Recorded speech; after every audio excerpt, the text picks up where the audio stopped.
African. He has suffered to lead his people into the land of freedom. He is the Redeemer.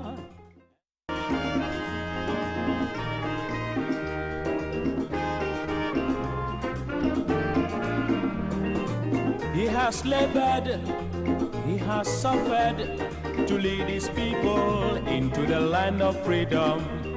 He is the Redeemer.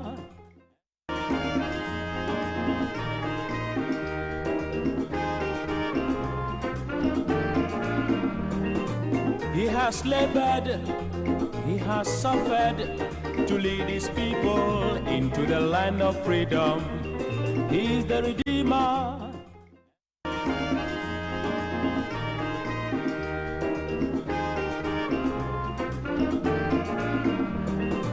He has labored, he has suffered to lead his people into the land of freedom. He is the Redeemer.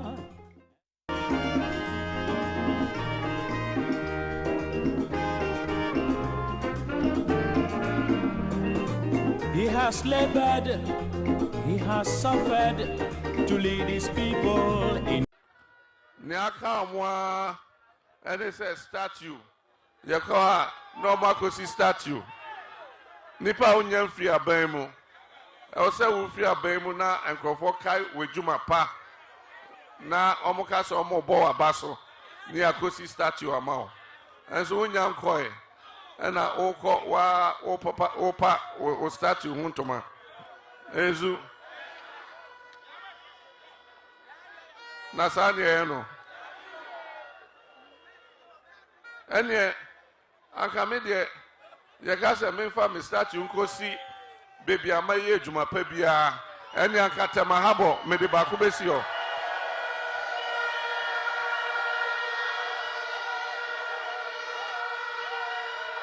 ezu aka kotuko airport terminal 3 me de ba ko besi ho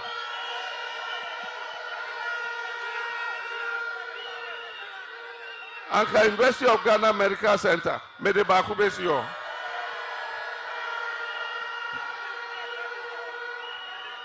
Anka Kwame Nkrumah Interchange, Medebaku Besio.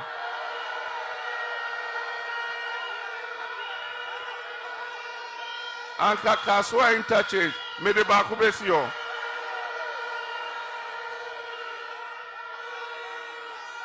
Anka Kejetia Market, Medebaku Besio.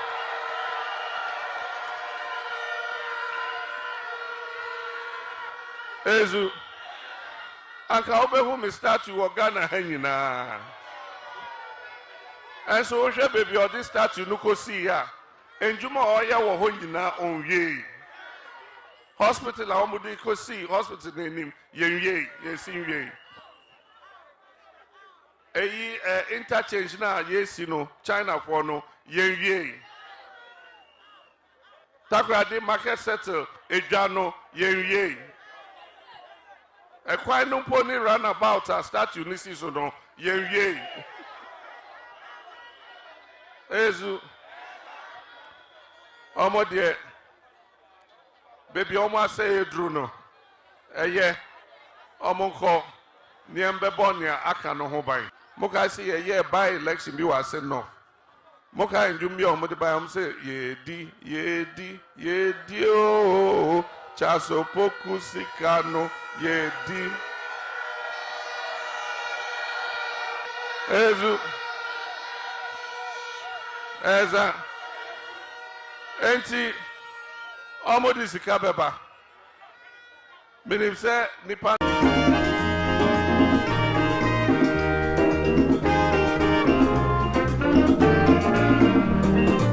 He has labored, he has suffered to lead his people into the land of freedom. He is the Redeemer. Well, good morning and thank you very much for joining us on the Matter of All talk shows, Alhaji and Alhaji. We are live from the Osaji for Dr. Kwame Nkrumah studios of Pan-African Television. We're live on Pan-African Television. We're live on social media. Facebook, look for Pan-African Television. YouTube, look for the same platform and watch us live. When you're watching us on any of those platforms, do share your comments. I am Senna Numbo, and once again, I welcome you to the Matter of World Talk Shows, Alhaji and Alhaji. Here, we say it as it is, no matter who is involved. In the end, we leave you better educated. This morning, we are starting with the interview granted by former President John Agyekum Kufuor to some selected 4 media houses, and it was rebroadcasted on many other media houses. The key takeaway was that he believes that the best person to lead Ghana going forward from the December elections should be Dr. Mahamudu Bawumia. We'll be subjecting that endorsement to the test this morning because Honorable John Alan Chamanting has raised some questions about how he arrived at that, looking at the current circumstances that confront Ghana. And then we'll talk about the Bank of Ghana. We are done with their head office. It's ready. Almost. They are still doing electrical works. But before that, it has to be commissioned. It was commissioned this week. But do not forget, just last year, they made over 10 billion Ghana cedis in losses. In the meantime, they spent $250 million on a new office. So, broke BOG commissioning a swanky new office. Is that the best use of their resources at this time, considering the losses they've made since 2020, 2021, 2022? Then, like I said, last year. And then we'll talk about the IGP's assurances to the nation of the fact that the elections that are coming, the December elections, that are just about 2 weeks away, will be secured. On a Saturday like this, in 2 weeks, we'll be going to the polls to elect the next president of the Republic. Would it be like 2020 when 8 people lost their lives? What will happen? Will the election be better secured? The IGP says, I've given you my assurances, it will be better secured. We'll conclude the show on that note. Once again, it's a Matter of World Talk Shows, Alhaji and Alhaji. And if you just joined us, you are live on Pan-African Television. You're also live on Radio Gold. We are live on many other affiliate stations across the country. Joining me this morning for this discussion, I have Mr. Solomon Owusu, who is a member of the Movement for Change, Alliance for Revolutionary Change. His leader has been raising questions in the very first conversation we'll be having. And then we'll move on. We'll also have Adam Sabo, who is the Greater Accra Regional Communications Director of the New Patriotic Party, Adam Sabo Abdul Rahman. We'll have Hamza Suhini, Esquire, who is a member of the NDC's communication team. We're supposed to have Amma Pratt, who is General Manager of Pan-African TV in the show. In fact, if you've seen the flyers, that's the face we have on it. But unfortunately, she will not be able to join us. She'll be replaced by Ambassador Sam Piale, who is former Ghana High Commissioner to the India, to complete the panel for today. Once again, welcome and thank you very much for joining us. Do share your comments with us. Let's start the show from the endorsement of Dr. Mahamudu Bawumia by former President John Agyekum Kufuor. And I start with Mr. Solomon Owusu. Good morning to you. Good morning, my brother Senna, and I believe my sister is doing well. And good morning to your cherished viewers and listeners across the length and breadth of this world. Let me say that today the Movement for Change would also be organizing a concert that seeks to bring all the youth in the country, particularly in the Greater Accra, to the Legon Mall to dance their heart out in expectation or anticipation of that victory that is ahead of us in the next 2 weeks. Artists from various corners of the country will be gracing the occasion. You can talk of medical, you can talk of Mamu, a lot of them. You know, we are the amateur type, but the young ones are going to be there to lighten up the stage. Let me also use this opportunity to thank all the Movement for Change supporters across the length and breadth of this country, the hard-working soldiers. I can tell you, Senator, that there are no determined souls in this country than the Movement for Change. We are so focused and we want to do something to liberate this country from its downward trends. Senator, this morning I'm discussing this topic with a mixed feelings. One, because I am beginning to have a totally different understanding of how adults behave, and then whether or not we must take every adult as a very truthful person. And also, how do you balance your love for someone that you have taken him as a mentor since your childhood with that person peddling an obvious untruth? That is what I'm confronted with this morning.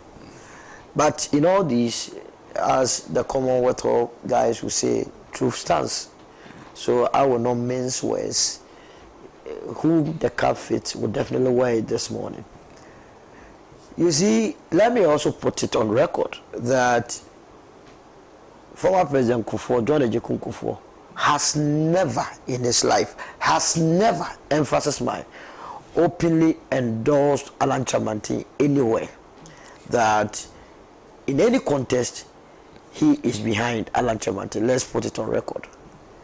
Let me also set the record straight that Mr. Alan Chamanti has never in his political career, anywhere, be it in church, be it on campaign platform, or even in private conversations, ever said that President Kufuor supports him.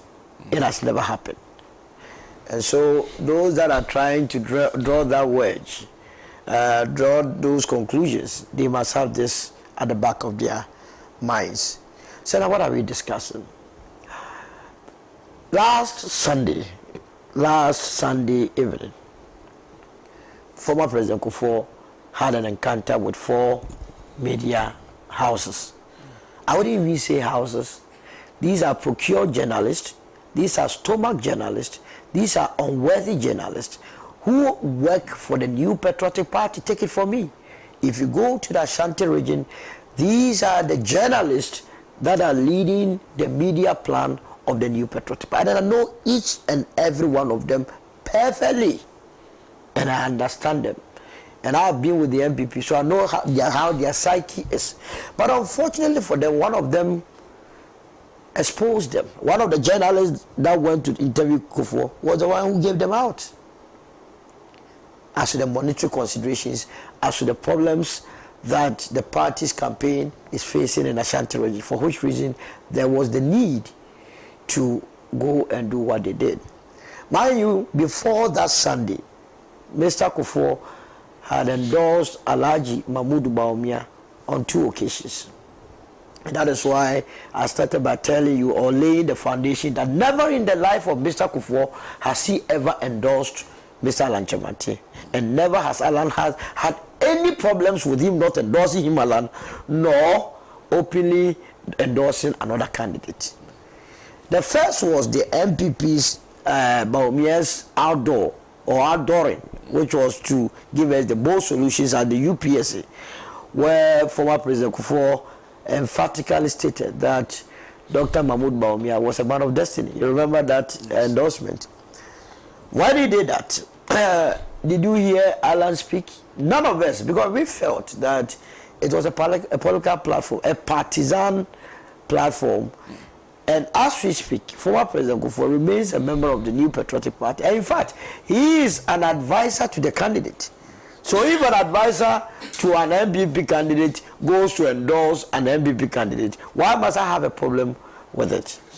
The second one was an arranged interview with Asempa FM, once again procured, where they forced the man to endorse Alhaji Mahmoud Bawumia. There again, we felt this wasn't necessary until the last Sunday's one, because we know what they wanted to achieve with the last one.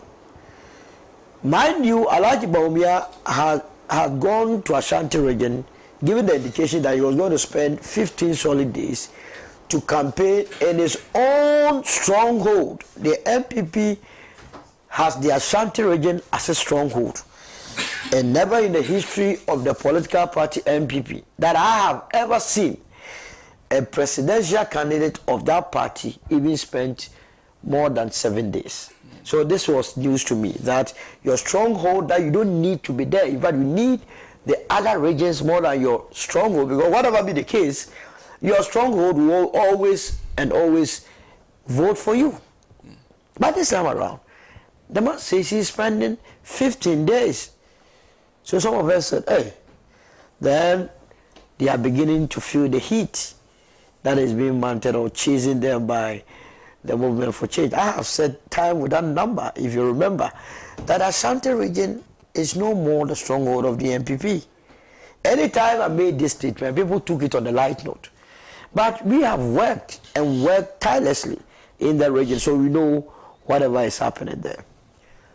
Dr. Mahmoud Bawumia had expended 13 days, and they realized that the amount of money that was going out and the feedback wasn't positive. So what do?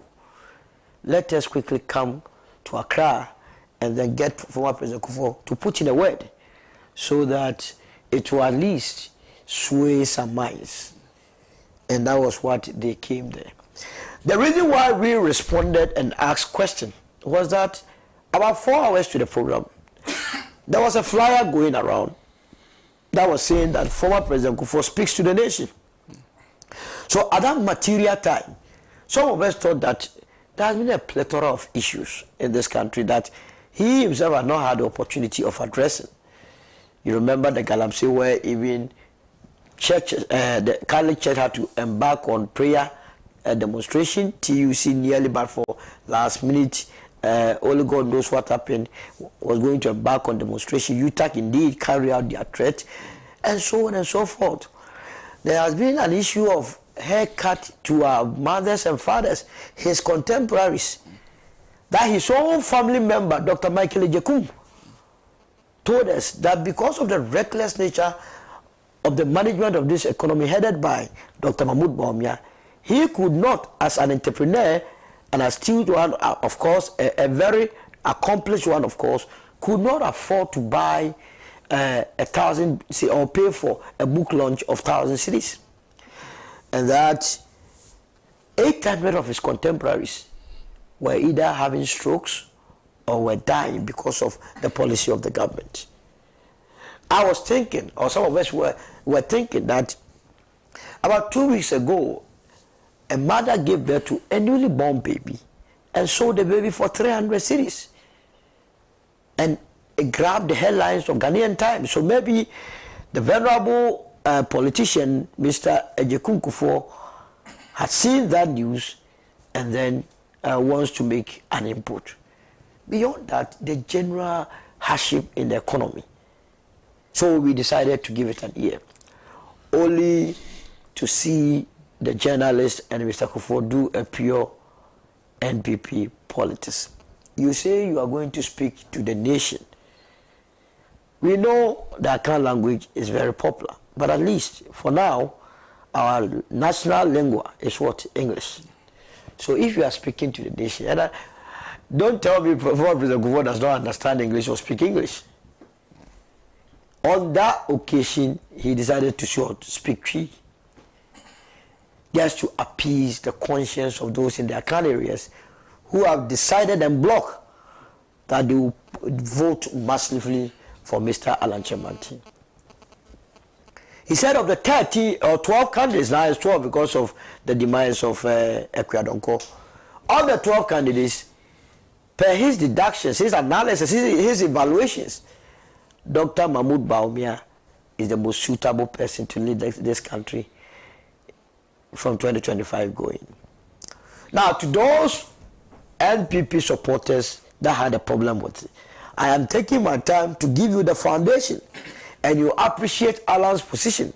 Then you can begin to help former President Kufuor. Let me put on record that former President Kufuor, since last Sunday, lost his glorious opportunity to be the father of this nation, and that he has tainted his hard-won reputation with what he did. And as my candidate Alan said, it will be a blot on his legacy. The moment former President Kufuor settled or made that judgment that Dr. Mahmoud Bawumia is the most suitable candidate. Alan did not come in to insult him. And you can play Alan's tape whole day. And his critics, the few ones, of course, they are not in their many. They are not many, they are few. They should show me any paragraph in Alan's delivery where Alan insulted Mr. Kufuor. Alan only said, well, if you say Mr. A is better than Mr. B, give me the reasons why you are saying that, so that all of us will be on the same page. Is it something difficult or too much to ask? I come to this studio and said, you tell me that Suwini is better than me. I said, okay, give me the reason why he's better than me. Is that an insult? These are for small minds. Those who are insulting Alan, the minds are so fickle. And even if it to take 100 years, some of us will demand that answer from Mr. Kufuor. Because, do you know that as we speak, we pay former President Kufuor every month with my tax? So whatever statement he makes, I can subject it to public scrutiny. And that will not be an insult. That will be a legitimate exercise. And former President Kufuor understands it. As we speak, he is not coming forth with any answers. So we take it that he only made that statement in vain. There is no iota of truth. That statement lacks legitimacy. And that Mahmoud Bawumia can never and will never be competent than Alan Chemanti. It's not even close. It's miles apart. And Mahmoud Bawumia himself knows it. MPP themselves knows it. So on what basis will former President Kufuor make that determination when he knows that at his age, what is expected of him is only the truth. Truth, nothing but the truth. You see, I started by telling you that this morning I am in a fix, but truth will be told. If you are talking about a personality in the MPP that made me love the party, apart from my father, is former President Kufuor. Apart from my father, he's the one. I loved his demeanor and also the fact that in those days, truth was his mantra. He always believed that the truth must be spoken, no matter how unpalatable it was. So some of us learned from him. So I have said it on this platform that when I was in first year at KNUST in 1999, you know, the 2000 election was a very crucial election. I voted the first round in Kumasi. The second round, before I could say Jack, I was in Audi Isaka bus. You know the bus called Audi Isaka? It used to be a no-plan bus, very popular. It was being run by GPRT. I was in the bus, not knowing where I was going, to be a polling agent until we got to war. Because I believed that former President Kufuor had to be the president of the land. When we got to war, they put it in some rickety cars and they sent it to Jirapa Lambusie. And Jirapa Lambusie, Jirapa was, I don't know whether it's still the capital of the Jirapa Lambusie district. When we go there, they took me to a village called Sobayiri, a typical forest. And I was a polling agent for Mr. Kufuor. Now, I didn't know that when we were coming from the southern sector to the going to the northern sector, from the southern sector, you were called a Kabonga. So people started making that noise. Kabonga people have come. I was in the total wonderland. And guess what? Because we had gotten intel that teenagers, young ones, were voting. And indeed, I witnessed this for the first time. You will see a 3-year-old, 4-year-old boy coming. The mother is bringing the boy, and they will bring the exercise book. Now this is the voter card. The boy is coming to us. Are you okay? So we prevented all these young ones. But, you know, during the day in those areas, the man goes to farm. So it's the women who are rather in the house. We had prevented all the young ones, and we are calling the security to arrest these young boys and girls for committing electoral malpractice. Then their mothers, crying, went to the various farms to tell the husbands, now you people claim you are men. You are men, always be men. Go and see your children being taken out by some young men over there. Can you imagine the effect of that? So these men were coming from their farms with their cutlass, machete, everything. God, it was a wartime. And I remember myself and one Akrowi, who is in London, together with Professor Lord Mensa. You know Professor Lord Mensa? He has been speaking on radio. He was a typical NPP. I went to Sobai Jirapa with him. Because all of us were on KLH campus. Then we were surrounded, and it was about whether we die, whether we live or die, we live and die unto God. So what do we do? We started shouting, and people said they will kill us, until Edward Salia, may he so rest in peace. He wasn't the MP for the area, he was the Minister for Roads and Highways. Came there, and we appealed to his conscience. And you know that elections cannot be handled this way. And that if he died, he must understand that he will not be passing the southern sector to also go to Accra without being killed. So we needed to negotiate, and that was how come I am sitting right here with you and discussing. If I had died in the year 2000, that would have been a stupid death. Because the person that I was fighting for, that I was ready to lay my life for, today is making a determination, judgment that is contrary to his own belief. Totally uncalled for.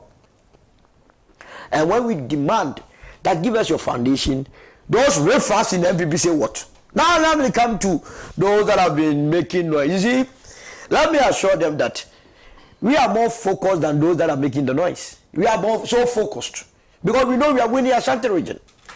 Come and tell us the foundation, former President Kufuor, then you send one to me to come and address us. One to me. Hey, no, we got to be serious. One to me says Alan is being sponsored, but Alan was asked by former President Kufuor former President Mahama to come and ask former President Kufuor. But I was even surprised that the NDC's candidate also accepted the statement, because by being silent, you are in a contest with a candidate. You are being told that that candidate is competent than you. You will not rebuff or you will not question the judgment, and you will sit down. That will never be Alan's position, because Alan knows and knows that I am competent than this man, and so I will not let it slide. How can John Mahama sponsor his NDC themselves? Have they been able to get the money, needed resources to finance their own campaign? For him to get someone to come and sponsor us, and when we started our activities, where was the NDC to have helped us? So Wontumi was only doing political gymnastics. He doesn't know how to deal with this issue. But you see, the Wontumi that was making all those disparaging remarks about Alan Chamati, he himself was brought into the MPP by Alan.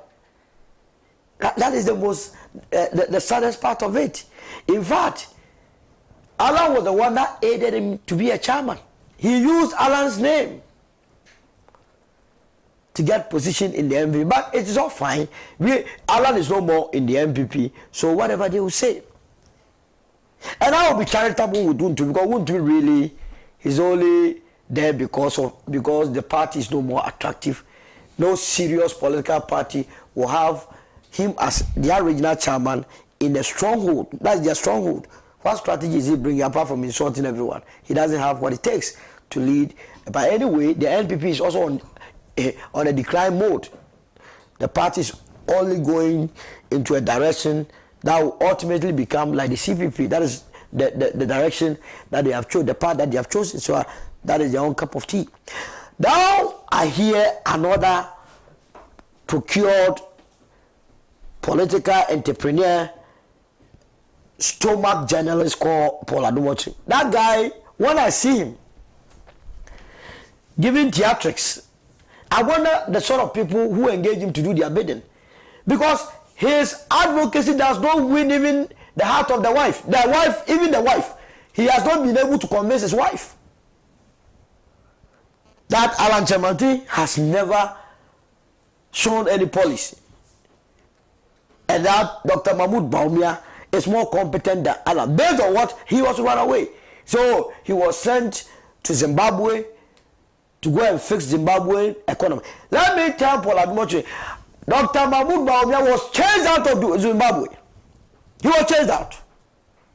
Because he did not even have a clue as to how to run an economy.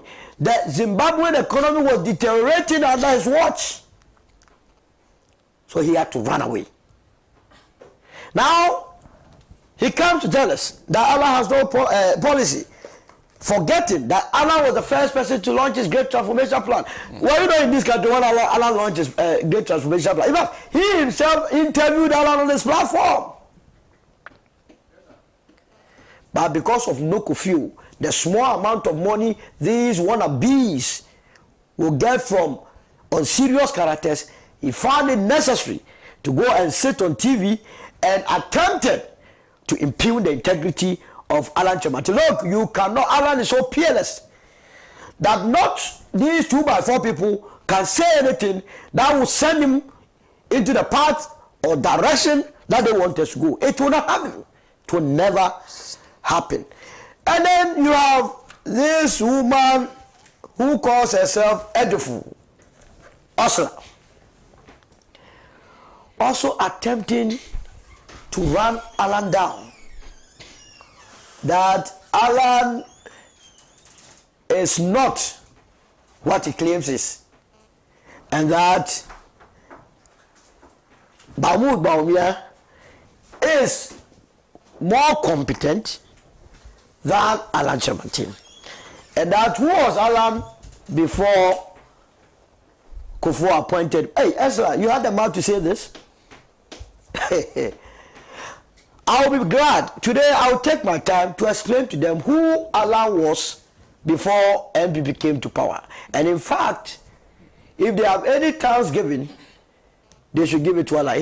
She is a minister today because Allah had to sacrifice his resources, energy at that young age in 1992 when the MPP was formed to be the Young Executive Forum president or chairman, bankrolling this party, for this party to survive to date, for her to have a ministerial appointment for which she could cause Kenny GVG to come and sign a bogus agreement for her to get money and be talking rubbish. They got to be serious because Yang is no more funny. In 1994, and here I'm talking to Ezra and that procured journalist, what's the name? Paul Adumoche. If you want to know the life of Mr. Alan Kyerematen before MPP came to power, in 1994 he was working with the UN. In fact, he was in charge of the Enterprise Africa. And if he does not know what Enterprise Africa is, Enterprise Africa was a dedicated office that the UN created, that he was in charge of training entrepreneurs on the African continent. In the same 1994, when Nelson Mandela had come out of prison and was the president of South Africa, he was looking for 7 eminent people on the African continent to develop Enterprise South Africa, the whole of this country. Mandela couldn't get anybody. He got only Alan Kyerematen to go and fix the mess in South Africa. In fact, in 1994, when they were looking for the 100 most influential personalities in this world, there was J. Kufuor, there was Nana Akufo-Addo, there was Dr. Mahmoud Bawumia. Alan's name was there among the 100 most influential people in this world. He was there with Jeffrey Sachs, he was there with Condoleezza Rice, he was there with Bill Gates, he was there with, what's the name, F. Kennedy, and so on and so forth. Where were they when he was he? Where were they? But it has become cheap. The party became so cheap when Nana Akufo-Addo took over the reins of the leadership of that party. And that is why they will say that. Now, you have to wrap up for me. In wrapping up, the same President Kufuor, in 1996, had to beg Mr. Alan Kyerematen not to contest him for the position of the flag bearership. because the MPP had realized that Jerry John Rawlings won the 1992 elections purely based on his looks. They said he was so handsome, and I can tell you that was truthful. That we went to various villages, the people said, oh, the man is so handsome, why don't you vote for him? And so they needed another handsome man to come and negate Mr. Rawlings' handsomeness, so that Ghanaians would rather look at their policies. And it was President Kufuor that went to see Mr. Apiang-Mika and Donko Fojo to beg Alan for him, so that Alan does not collapse his political career. Alan accepted and said, I will not contest you. So what has changed? And so in wrapping up, Senator, we are only waiting for former President Kufuor to give us his reasons for which he made that judgment or determination that Dr. Alhaji Mahmoud Bawumia is qualified, is competent, is better than Alan Tremantin. And until that reason comes, all those making noise, we will only treat it as one of those things. I want to assure them that because of what they have done, we are going to double our efforts in Ashanti region, Eastern region, Central region, and we will win massively. No wonder they go on platforms and they start mentioning even their opponent, Mohammed's name, that when you vote for, did you hear or listen to Napo's tip? You are in Medina. You are urging your own party members to vote for Lomote and vote for John Mahama. I am telling you, NPP supporters, don't listen to Napo, that vote for Mahama and vote for Lomote. Vote for Alan and vote for Lomote. Bantima Samba, the Northern Regional Chairman of the NPP, also goes to campaign. He says, when you vote for the candidate, parliamentary candidate, and vote for Mahama, hey, to the people of Northern Region, my people, vote for Alan and vote for the parliamentary candidate. Would to me also go on campaign platform and says, vote for Mahama and vote for, what's the name? The parliamentary candidate. Hey, to the people of Ashanti region, vote for Alan and vote for your parliamentary candidate. And Nana Akufo-Addo himself says, Nana Mahama administration. This is pregnant with meanings, and in the coming days, we will see the length and tail of it. I end my submission here. Thank you. Thank you very much. First, let me acknowledge Alhaji Jafar Said, who is a member of the MPP communication team. He will replace Ms. Adam Sabo Abdurrahman, who was supposed to join us. Good morning, and thanks for joining us. Senator, good morning to you. I hope you're well. I'm doing well. Great. And nice. I hope you are doing well too. I'm also doing well. Nice to have you on the platform. Sure, nice having also coming to represent my party.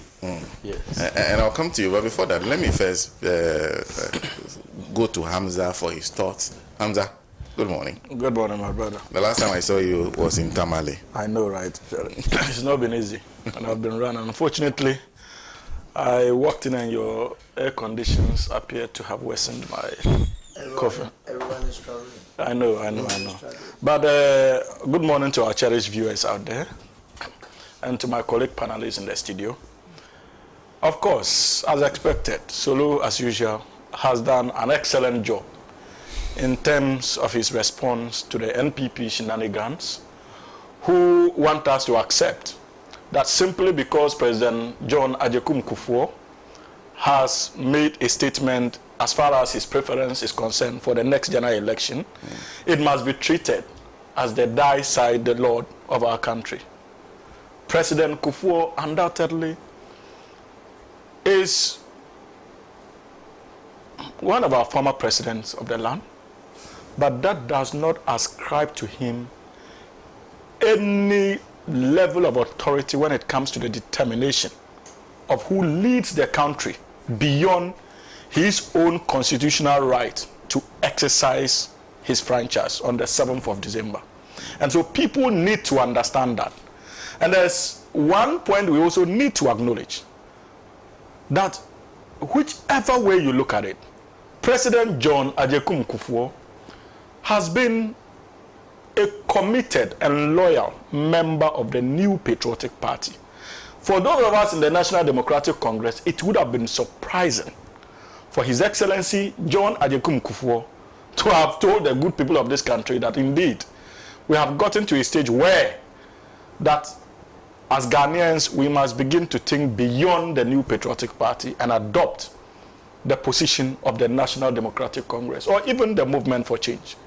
So for me, when I heard that he was going to address the nation, I knew that this was engineered by, like he indicated, some robots within the NPP who, after reviewing Ashanti region and visiting there several times and putting the figures together, began to realize that the NPP was having a tough challenge in the Ashanti region, not just posed by the movement for change alone, because you cannot, in all honesty, discount the role of the movement for change in Ashanti region, but largely because the National Democratic Congress has also suddenly becoming attractive to some sections of our compatriots in the Ashanti region.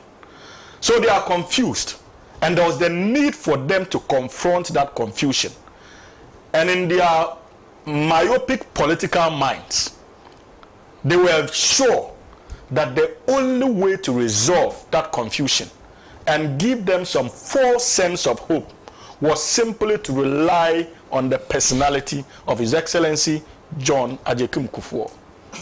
But my brother has done it beautifully when he says that if you look at the foundation or the justification of the so-called declaration, one would be left with nothing but to conclude that President John Agyekum Kufuor was forced out because he himself does not believe in it. And if you look at the entirety of the message, that is why he attempted to be a national figure and committed about 2-3 minutes simply to call on Ghanaians to do what he considers the needful in endorsing Dr. Mahmoud Obama. But a bulk of the message hinged on many of the concerns as far as our electoral reforms are concerned that many of us have exercised, even relating to the independence of the Electoral Commission and the fact that they need to do a good job for our country. So you need no angel to descend from heaven to tell you that even President Kufuor had no emotional connection to the call on Ghanaians to vote for Dr. Mahmoud Obama. And it is the reason why, and you see, we can all sit around this table and pontificate and assume to know. But Mr. Alan Chilmanten knows President Kufuor more than any of us, including Dr. Mahmoud Obama. Indeed, he knows President Kufuor even better than Nana Addo Dankwa Akufo-Addo. So if Mr. Alan Chilmanten can grant an interview shortly after and say that President Kufuor should not compel him to say things, you should know that the man exhibited maturity by holding himself. Because I am pretty much convinced from where I sit that the decision to even form movement for change was taken not just in Alan's house, but Kufuor was an instrumental figure in that decision. My brother may be reluctant to share that information, but President Kufuor was pivotal in reaching that decision. We are told of even the attempts of certain figures in Ashanti region trying to get Alan to back down. And the defensive mechanism President John Agyekum Kufuor employed to ensure that Alan still stays committed to that dream. Because in his language, they have been taken for granted for a very long time. And that he saw this coming. This Nana Addo Dankwa Akufo-Addo cabal that privileges nothing beyond their parochial, selfish, and ethnic interest.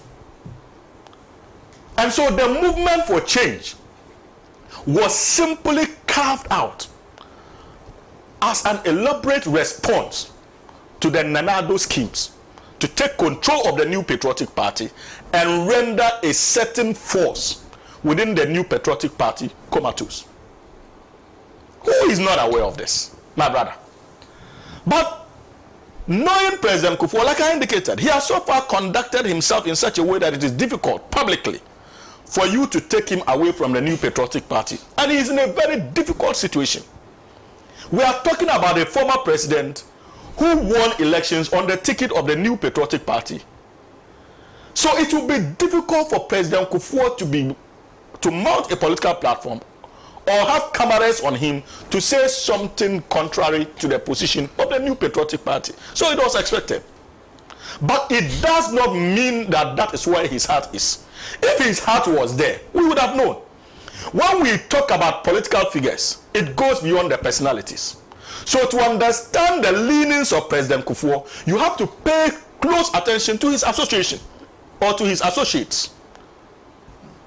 I have always said that to appreciate the political position of a political figure, one needs to look at those he works with.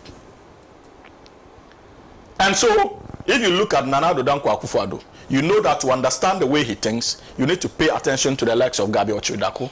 You need to pay attention to the likes of Ken Oforiatta, Bamti and the likes, because it gives you an idea of the personality Nana Addo Dankwa Akufo-Addo.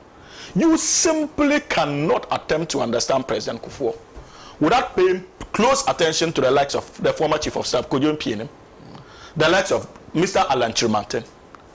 These are the pillars around John Agyekum Kufuor, and of course, even their own former chairman, Paul Afoko. Today, can you sit around this table and tell me that these people that I have mentioned believe that the way out of our economic difficulties, that the way out of this mess, that the way out of this corruption is to vote for Dr. Mahmoud Bawumia? They all disagree. We listen to them on radio. The likes of Nana Ohinin too. These are close associates of John Agyekum Kufuor, and it will be difficult for His Excellency John Agyekum Kufuor to place a phone call on Nana Ohinin too or Kojo Mpienim and tell them to go the line of the MPP, and these people will say no. Am I lying? It will be difficult for them to say no.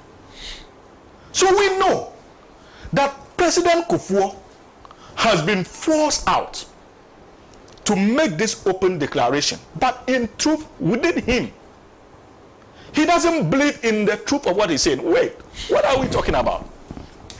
We're in this country. When this government decided to mess with our ECG, our electricity, and that has resulted to unpardonable loss as far as the PDS engagement was concerned, littered with corruption. What did President Kufuor say? In this same country, we woke up to the horrifying stories of the president single-handedly giving a contract for the servicing of our ambulances to his own daughter, to the tune of over 40 million was paid to the young lady. Stinking corruption, never heard of under the 4th Republican Constitution. Indeed, not just under the 4th Republican Constitution, never heard of since Ghana gained independence. Such open thievery, using your own children as a sitting president. In this same country,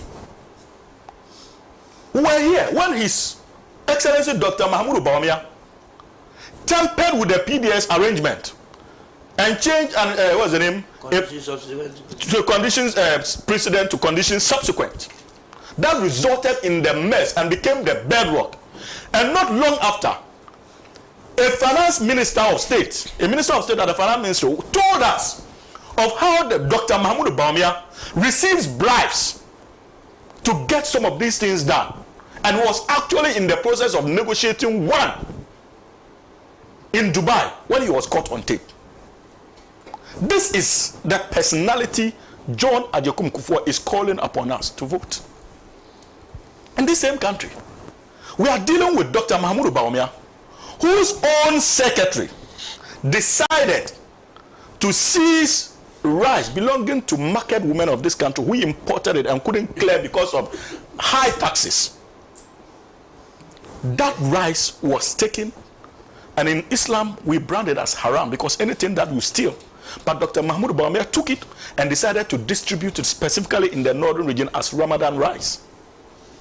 Today, his secretary is under investigation. Nothing has come out of it. But the simple question we ask, the gentleman is not a Christian. Dr. Mahmoud Bawumia has not penalized him because we all know where that rice went to.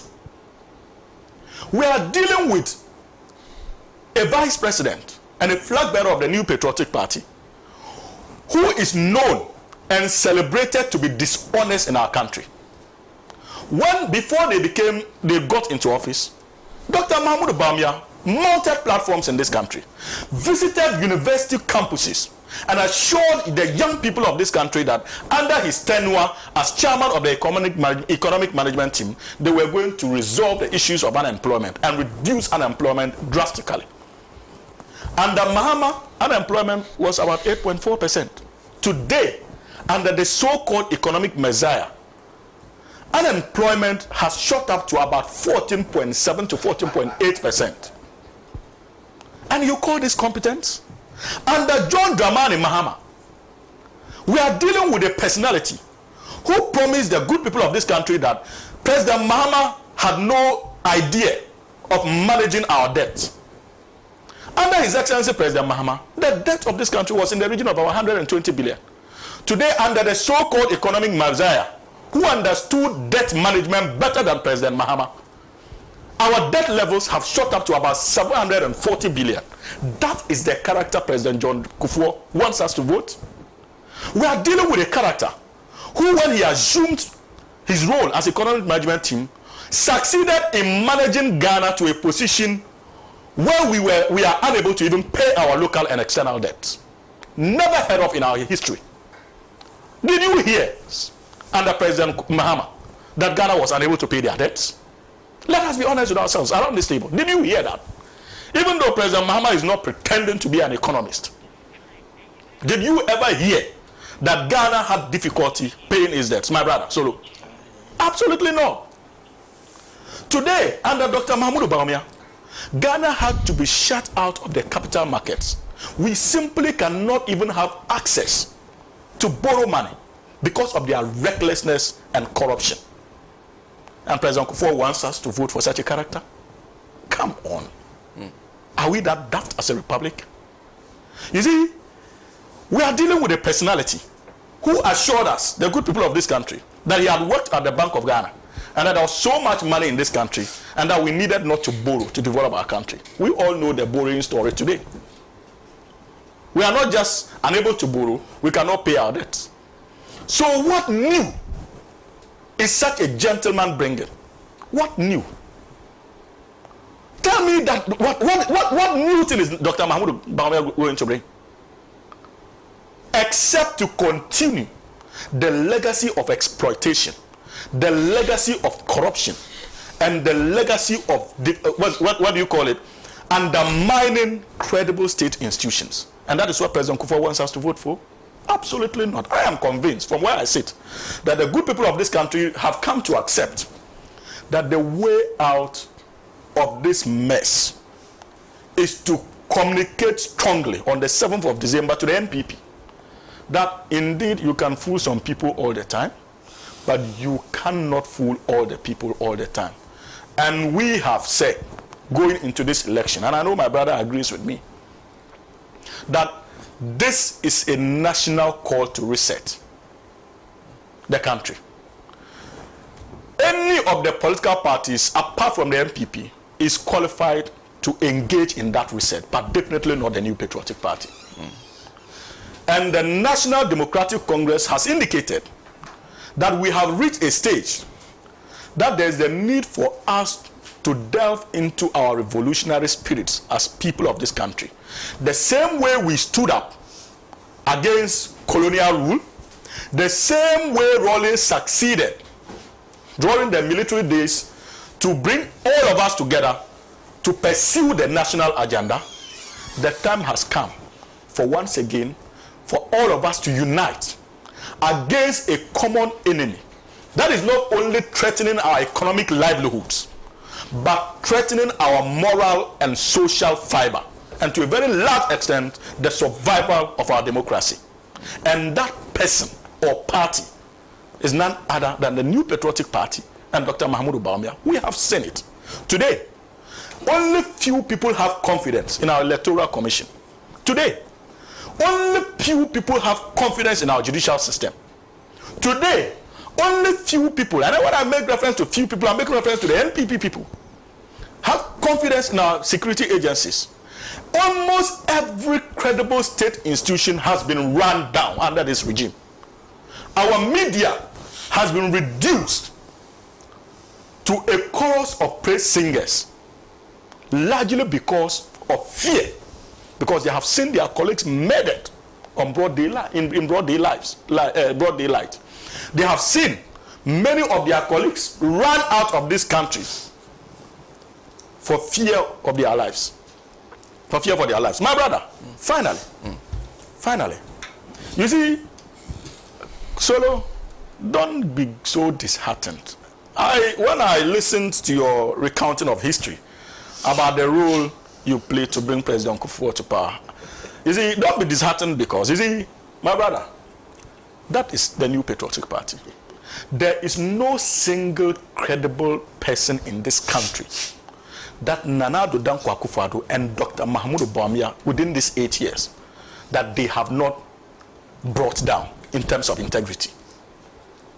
Remember, in opposition, these were the same characters, the two of them, who said that they were going to employ the ANAS principle in the fight against corruption.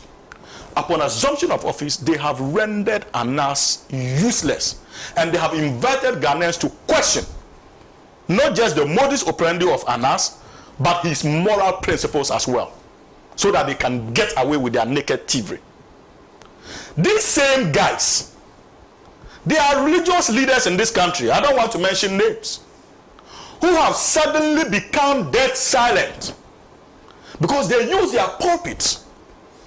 They were deceived by these two individuals, and they used their pulpits to project their political ambitions.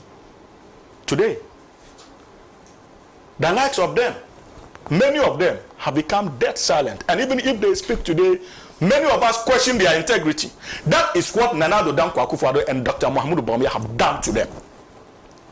Hitherto, these were people, even when I was in University of Ghana campus as a student, when it was time, though as a Muslim, when it was time for their sermons on radio, I was always eager to leave the lecture rooms to go and listen to in my dormitory.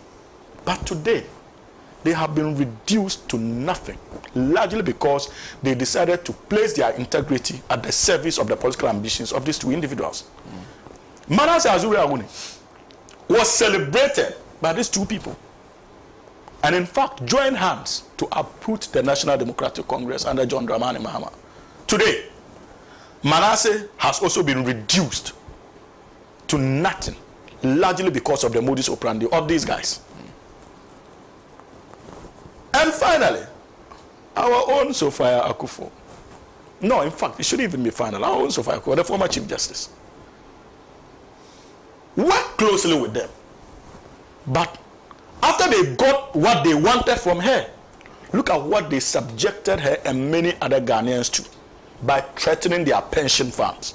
And she had to go out there to demonstrate. These guys, when they are done with using you, that is what they do to you. What didn't they do to even our own Mr. Alan Chiromante? They used him even before Nana Addo Dankwa Akufo-Addo became president. And that was how he became president. Okay. He took him to Ashanti region and many other places and said that this is my minister for trade and industry when I win.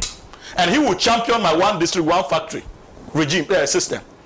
When he eventually got the support of the good people of Ashanti and won the 2016 general elections, he decided, though he appointed him, but he decided to deny him the necessary resources to make any meaningful impact, because he had in place a grand agenda to impose his puppet in the person of Dr. Mahmoud Bawumia on us, because he knows that even as former president, it will be easier to control Dr. Mahmoud Bawumia than Alan Kojo Chiromante. Okay.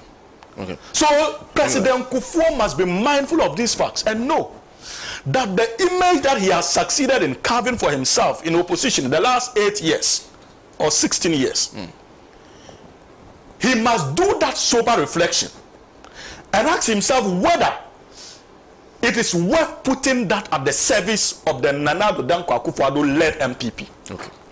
And for me, from where I sit as a student of political science, it would be suicidal for President Kufuor to do so And that is why Alan appeared that bitter. It is simply because of that inherent admiration and love he still has for President Kufuor, and feels that President Kufuor is suddenly being reduced to these personalities I have mentioned. But I can assure them that we have their antidote, and we are ready for them on the grounds. It is not President Kufuor who will tell the good people of this country who to vote for. Ghana is bigger than President Kufuor. Ghana is bigger than President Mahama. We are convinced that we'll look at our economic situation and make a decision based on that. Okay. And there's nothing, absolutely nothing, that is going to stand on the way of the people of this country as far as their resolve to vote out this incompetent, this reckless, this corrupt regime out of power. Thank you. Hassan, thank you. That's Hassan Suhini. If you're just joining us, the Matter of All talk shows, Alhaji and Alhaji, live from the Alhaji for Dr. Kwame Nkrumah studios of Hamza.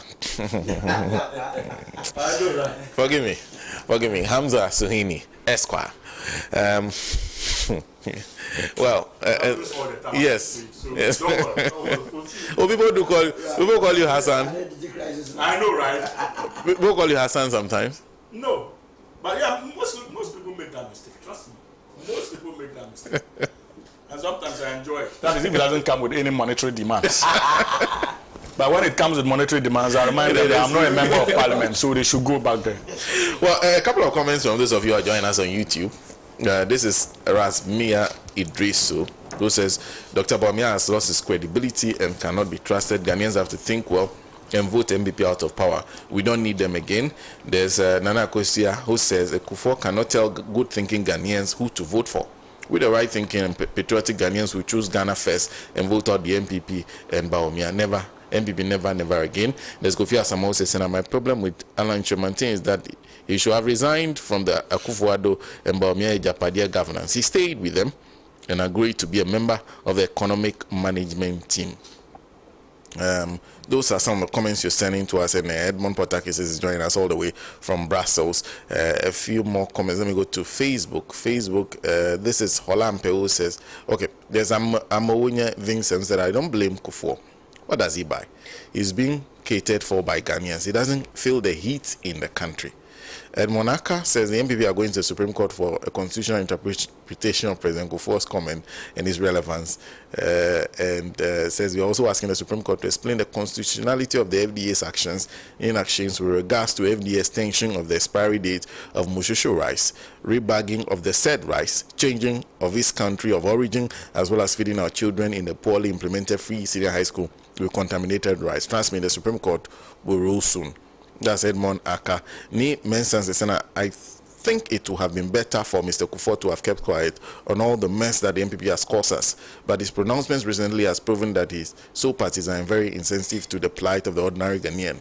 Is he doing that for a reward or what? That's coming from Ni Mensan, who is also sharing his thoughts on the discussion we are having this morning. We're just discussing the endorsement of Dr. Mahmoud Bawumia by former President John Ajekum Kufuor. Before I come to go to Alhaji Said, let me just acknowledge that we are live on Hills FM in Adakolo 91.7, Nuansi Radio in Ketekrachi on 89.7, Sela Radio in Dabala 97.1, Diamond FM in Tamale on 93.7, Bawa Radio in Yendi on 106.5, Radio Kitao in Saboba on 95.7, Benya FM Elmina on 105.7, Global FM 105.1 in Ho, Zebs FM on 95.9 in Zebila, True FM 92.5 in Adeso, Lamaya FM 89.1 in Triponi, Boem 88.7 FM in Jasikan, Lugusi 96.1 in Vergolokwati, Tyne FM 90.9, Sekpele 104.3, Akpini Radio in Kpando, and Denyiba Radio on 90.9 FM. Alhaji. Yeah. Senna, I say good morning to you once again. And this is my first time of appearing on this show, and it's a privilege to be here. And I say good morning to the people of Medina. I'm from Medina constituency, where NDC and MPP are together poised to take out Susu because of non-performance in Medina constituency and replace him with Robert Lamte. My brother, the issue on board. Permit me to add my voice to over 54% of Ghanaians who are prepared to vote for His Excellency Dr. Mahmoud Bawumia come December 7th. I'm adding my voice to that clarion Ghanaians who are satisfied and decided to massively vote for Dr. Mahmoud Bawumia come December 7th. All these chorus I have heard, it is just a rehash of chorus every day, every month, every week, every election year. Yet, NDC always loses the elections. The chorus my brother just sang here to our people. They did it in, let's say 2016. They did it in 2020. Yet they lost massively. And bet you me, come December 7th, that loss is staring at them in the face. His Excellency John Ajekun Kufuor, including yourself and the very people who have spoken about John Ajekun Kufuor, but for this studio, when they are out, they'll praise that man because of what he has done for this country. But for the sake of politics, and because we are seeking power, we want to use this platform to denigrate such a statesman. It will not go beyond these four corners, because the people of Ghana are aware that when it comes to the management of this country, there is nobody that can look down upon His Excellency John Ajekun Kufuor. Nobody. But here we are. Because His Excellency John Ajekun Kufuor has added his voice to millions of Ghanaians who have already chosen Bawumia, we are here consuming his right to select a candidate to speak. For God's sake, Mr. Senna, for God's sake, he has the political right, human right, and social right to choose who he thinks, in his opinion, because he has been a statesman before. He has been a president of this Republic of Ghana before. He knows what it takes to rule a nation. He knows the individuals. As a father, you know the capacities of your own children, and you know who can do what at any material moment. So His Excellency John Ajekun Kufuor has chosen Dr. Mahmoud Bawumia, as Ghanaians have also decided to choose him. So why should we consume his right and subject him to things that don't exist in the records of this country? Why? To the extent of bringing 1992, 1996, when he was trying to contest the elections. My brother, as far as elections are concerned, you have the right to contest. If you cede your right, it is your own right that you have ceded. Nobody is holding a knife, a gun, or anything at you. You have decided to cede it. So if my brother is indicating that in 96, his, Alan wanted to contest, my brother, it's neither here nor there. As we speak to you now, all those histories will not make any impact. Let's throw away such history. It will not make any impact. At the end of the day, when His Excellency John Ajekun Kufuor became the MP, the President of the Republic of Ghana, what did he do? Did he appoint me? Did he appoint you? My brother speaking, did he appoint him? He appointed Alan Tremantin because he was a member of NPP. He has contributed his quota to the success of NPP in 2000. So all individuals who have contributed their quota were, as it were, given the opportunity to serve. And Alan was not taken out. He was given the opportunity. So why the bitterness? Why the bitterness? Why? Has His Excellency John Ajekun Kufuor taken anything from Alan? Nothing. He has not taken anything apart from rewarding him for his contribution to the party. He has not taken anything from him. So why do we, because of this expression, be so bitter about what he has said? In any case, when His Excellency Nana Addo Dankwa Akufo-Addo became president, permit me to say that as I'm seated here, with all humility, I'm a chartered accountant. I could have also become trade minister.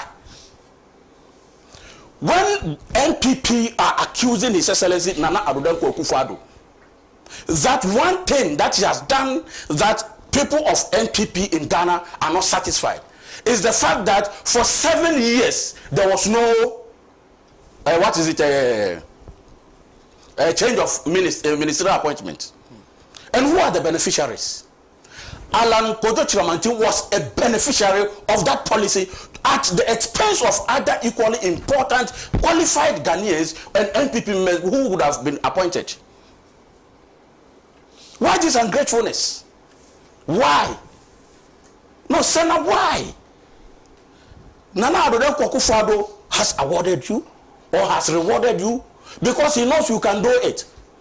His Excellency John Ajekun Kufuor has rewarded you because he knew you could do it. Have these people been ungrateful to you? No. They've never been ungrateful to you. At the end of the day, when His Excellency John Ajekun Kufuor was speaking, he was not speaking to NDC people. He was not speaking to movement and what people. He was speaking to the people of NPP and the floating voters. As for this man, there's nothing that you do to him that will vote for NDC. These individuals, they have decided that out of bitterness, they want to vote against the NPP. But like I'm saying, that 54% of Ghanaians have already decided that they vote for His Excellency Dr. Mahmoud Bawumia. The point is, as far as John Ajekun Kufuor is concerned, speaking to the people of Ghana, the floating voters, the NPP members, Senna, what he said, just recently, US, they went for the elections. When Obama came out, did he speak for Trump? When Clinton was speaking, did he speak for Trump? Did any of them bring this men of integrity on a table like this to be divided into pieces? Why are we doing that to our own? Why? Is it because he has expressed his political choice? Why are we doing this? As a result of political bitterness? We should not. So if His Excellency John Ajekun Kufuor has chosen Bawumia, John Ajekun Kufuor is an NPP man. He remains an NPP person. And he will always want the betterment of this country through NPP. What did I say? John Ajekun Kufuor is an NPP person. He has been and continues to be. He will always want the betterment of this country through NPP, but not through any other failed political party in this country. Not at all. So if His Excellency John Ajekun Kufuor should choose Bawumia, what is your problem? In any case, is he the only person, and for that matter, a man of integrity in this country to have spoken for Dr. Mahmoud Bawumia? Is he the only person? No! You know it. Almost every chief in this country, out of, their own assessment, independent assessment, because they are developmental partners. The chiefs we see in this country, they have served and seen under what His Excellency John Dramani Mahama has done before. They've seen what a vice presidential candidate, and for that matter, flag bearer, has done or is doing. So it is in their own interest that for them, they say that, oh, looking at where Ghana is going and where all of us want to take Ghana to, it is better we choose His Excellency Dr. Mahmoud Bawumia. So will you bring all those chiefs on this table? Why do we bring His Excellency Kufuor? Even people who are not NPP have chosen His Excellency Dr. Mahmoud Bawumia. As we speak to you now, everywhere you go, everybody is saying Dr. Mahmoud Bawumia. What is the difficulty here? We are here, and like my brother was saying, that Nana Addo has made NPP so cheap. Yes, that is how it has gotten to. You know, when you don't get something, when you don't get something, you intentionally make it sound as though you are not, you don't like it. Put all this together. I'm telling you, that NPP today has been attractive and it will continue to be attractive. For those of us who are in NPP and the Ghanaians who have seen the good works of NPP, they know that as far as the development of this country, it is through NPP. And we will go for NPP. Like my brother was saying, that when we're talking of PDS, we're talking of unemployment, we're speaking about, and do you think His Excellency John Ajekun Kufuor will go for any other person other than Dr. Mahmoud Bawumia? You know the history of PDS. The ECG, the Electricity Company of Ghana, is one of the sectors of the economy that is a monopolized sector. A state monopolized sector. So if you hand over that sector to a foreigner, it's just like you are handing over the destiny of your country into the hands of your into the hands of anybody. Before we came in, you know that the terms and conditions of the PDS was 51% to a foreigner, then 49% to Ghana. And do you know the implication? Senna, do you know the implication of that 51:49 ratio? But for the sake of political expediencies, we'll sit here and want to throw that into the eyes of the people of this. We know the implication. That is why we reverse it. That Ghana should rather take 51% and any investor that is coming in should take 49%. Hence the withdrawal of the original. We are not here to serve anybody. We are here to serve the people of this country. So anything that we will do for the betterment of Ghana and for the betterment of the people of Ghana, that is what we will do. My brother sat here and spoke about ambulances. Shamefully, excuse me to say, anytime you mention ambulance, every citizen of this country knows that it is one of the areas that the NDC, under His Excellency John Dramani Mahama, played a wicked game to the people of this country. Because you know that they brought matches boxes in this country which could not do anything. Matches boxes. Oh yes. The thing that the current minority leader, that is Atufosin, headed, which was in court. You saw that it could not do anything. It was a total waste.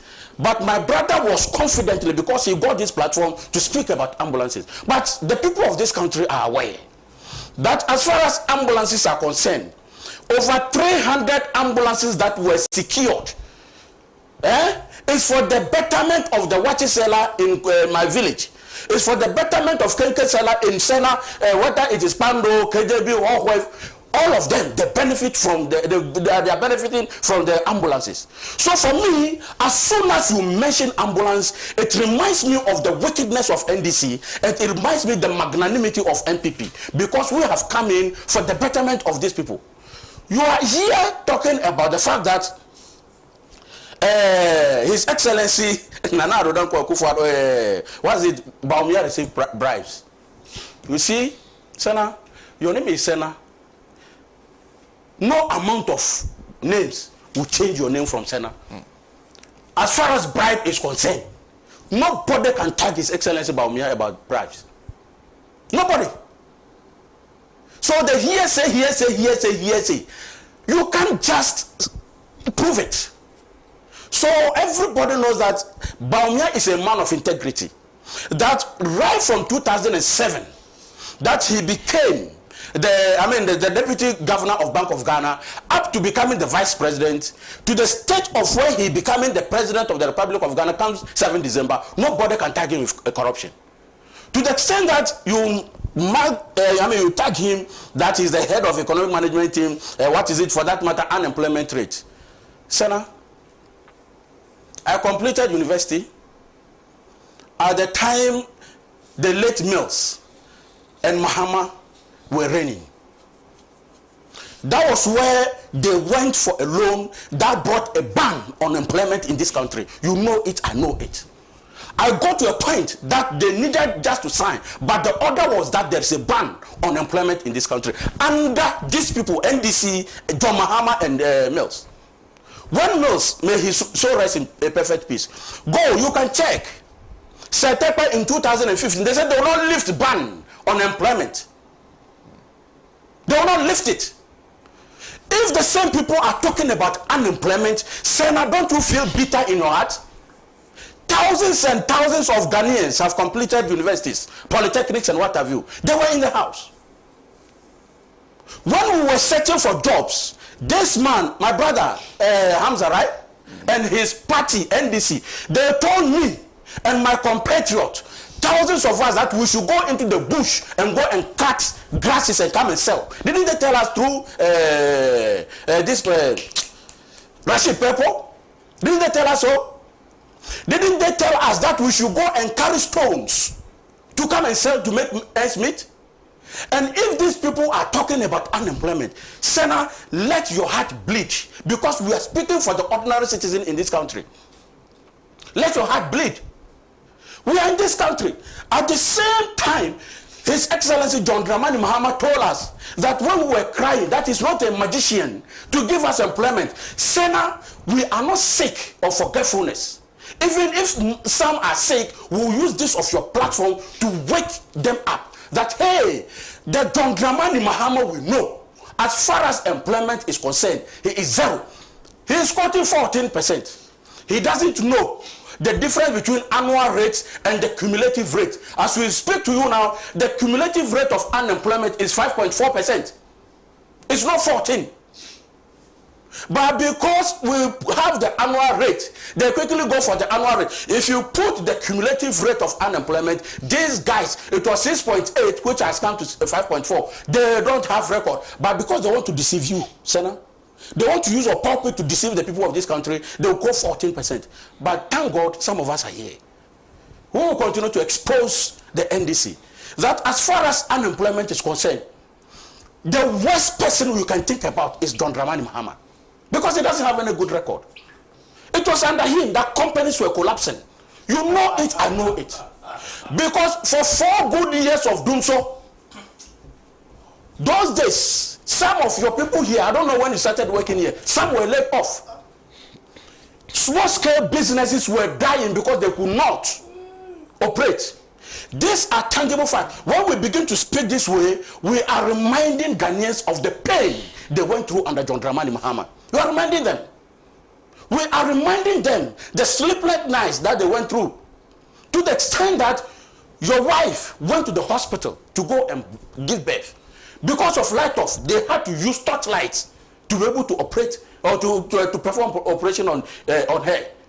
And such individuals, for the sake of power, seeking power, deceiving people that they want to come back, we will not talk about the fact that unemployment was what? Put all this together. John Adjekun Kufuor, who became the president of the Republic of Ghana in 2000, let's say 2000, year 2000. He knew where Ghana was before he took over. He knew the interest rate was this, over 54%. He knew the inflation rate was high. He knew unemployment rate was high. He worked so tirelessly to bring down the economy to a point where the national debt, so now listen to me, the national debt was 9 billion. When he was going out of office, he bled in his heart because he was handing Ghana back to the people who destroyed Ghana before he became the president. Unfortunately, Ghanaians bought into the propaganda that they did in 2008, 2009. Despite all the propaganda, they were able to secure only 50.2%, not 51%. Despite all the propaganda, only 50.2%. Despite all the propaganda, in 2012, only 50.1%. They never got 51%. So His Excellency John Adjekun Kufuor knew where the economy was. When he handed over the debt of this country to the people of NDC, it ballooned to 122%, 122 billion. Now, if you want to do the debt to GDP ratio, which measures your ability to settle your debt, are you getting me? When they were leaving office, the debt to GDP ratio was 72%. Debt to GDP ratio was 72%.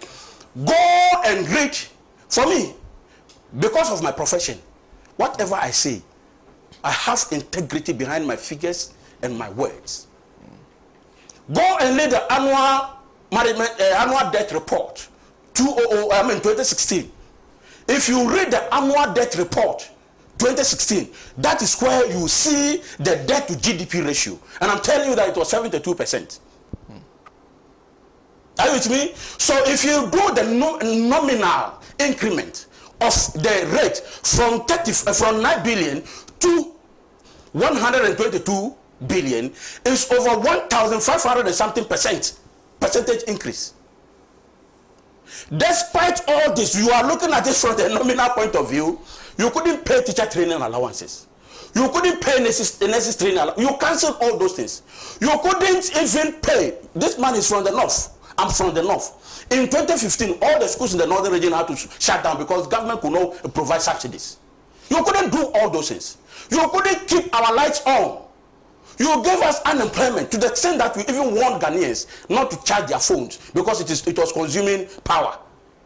You told Ghanaians that they should pay more, despite the fact that you were giving us light out. But today, as we speak, despite the fact that the rate of debt moved from 9.5 billion to 122 billion, 122 billion, which is over 1,500 and something percent. Today's debt is about 700 billion. And look at it. That 122 billion excluded state-owned when they were computing the the national debt. It excluded the state-owned ECG, Cocoa Board, and what have you. It is under this government that we had the consolidated debt. These people, this man, especially, and they will not tell Ghanaians like all this fact. The consolidated debt that you are seeing today, that's why you are seeing the 700 and something percent. But at the end of the day, that debt, we are able to keep the lights on.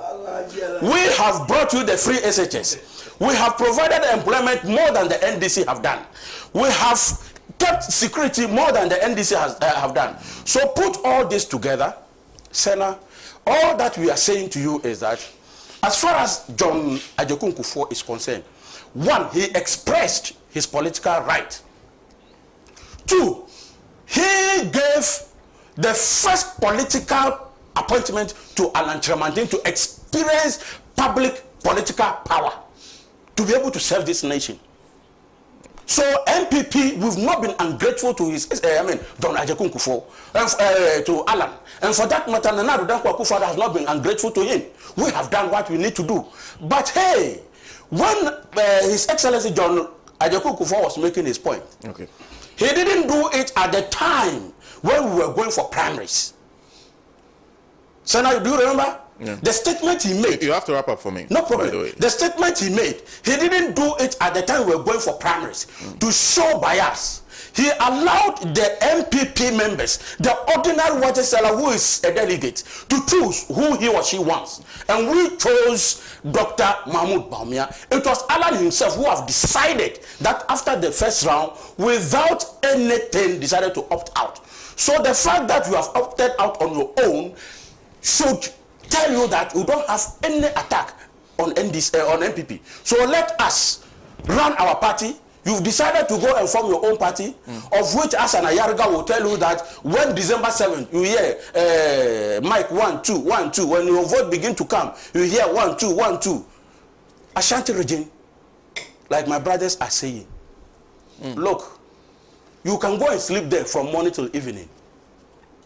You can sleep there from morning till evening. I'm telling you that the vote there, you can carry it. Okay. Go to the voter region. You saw the way our vote is increasing. Okay. I am a dual citizen. If I say dual citizen in Ghana, I am from the north and from the voter region. The work we are doing in the voter region always give us votes, more votes and more votes. So that is what you're going to see come December 7th. And at the end of the day, all of us will come back here and come and celebrate the 54% of Ghanaians who vote for His Excellency Dr. Mahmoud Bawumia come December 7th. Thank you. Thank you very much. Just one thing. When you consolidate the debt of the NDC, you said it didn't include the state-owned enterprises. Yeah. How much do you get? Sorry? When you do the consolidation of the debt, did you get 700 billion? No, I said the 700 billion is today's debt. Okay. But as at 2016, the 122 billion excluded those state debts. So if you want to put when you put it together, yes, at the time, what would you have got? No, I've not done those ones. No, the fact I've not done those ones should not make you laugh. Because we know it. Okay. You understand that? As you sit here, you can check it out. These are sacred facts. Okay, but would you get state enterprises, GNPC and co? They are not adding it to the government. When did you start hearing that? To 700 billion. No, Senator, calm down. What I'm saying is that the 700 billion, I didn't say in 2016. Okay. I said as of today. Are you getting me? So the 700 billion is accumulation of all those ones leading to the 700 billion we are seeing today. Okay. Yes. Thank you. Thank you very much. Let's join us in the Matter World Talk Shows, Alhaji and Alhaji, and of course we are live from the studios of Pan-African Television. Okay, we're moving on to the next topic. Give me a moment. So we'll move on to the next topic. You can say whatever you want to. You can do any other rebuttals you want to do, of course, because you would also have the opportunity of responding to you subsequently. And there's okay, this one is from Godwin Kogan, who says, and no one has a problem with who John Ajekun Kufuor supports. It is his right. But when the scribes and Pharisees choose Barabbas the thief, the murder over Jesus, posterity has judged them and will judge Kufuor too. There's okay, Edie Gideon, who says, please, and I remind the MPP man that the MPP had 169 in 7th Parliament with the NDC of 106. The MPP lost about 31 seats and still used guns and blasts to snatch 5 or more to match up to the NDC with 137, 187. So he should be made aware that the MPP did not win the 2020 general elections but robbed it. He should also be told that currently the MPP is a danger to Ghana and Nanado and the Baumia. They are leaderless. That's from Edie Gideon. There's Stephen Peng, who says, the endorsement of Baumia by Kufuor or any other personality is a joke of the century. These people are living in cuckoo's land. Ghanaians are going through excruciating hardship and living in abject poverty and squalor. MPP communicators should give us a break and stop tickling themselves and laugh and shouting on TV and radio stations. Stephen sent that from Wa. Those are some of the comments I'm getting from those of you who are watching us, the Mother of All Talk Shows, Alhaji and Alhaji, and of course listen to us on Radio Gold. For the next conversation, 10 minutes each. You might have to close early today. So for the next conversation, 10 minutes each. So you have 10 minutes on the matter of the Bank of Ghana and their new office. Thank you, sir. Before I do that, let me quickly remind Alhaji that if he was listening, maybe he wasn't listening to this, and also situating the topic for discussion in the right perspective, you realize that nobody has any problem with Mr. Kufuor endorsing anybody. It is within his right. No, please allow him. It is within his right. In fact, I even went ahead to say that he can decide to endorse Alhaji Baumia every minute. He has the freedom of choosing. We also have the freedom of questioning his judgment. My candidate have questioned his judgment that he should give us the reasons. I was thinking you would quickly come in and say, based on A, B, C, D, I think Alhaji Baumia is better than Alam. You would have helped Mr. Kufuor rather than subject him to public ridicule. As it stands, Mr. Kufuor, in the eyes of all right-thinking Ghanaians, is not a statesman.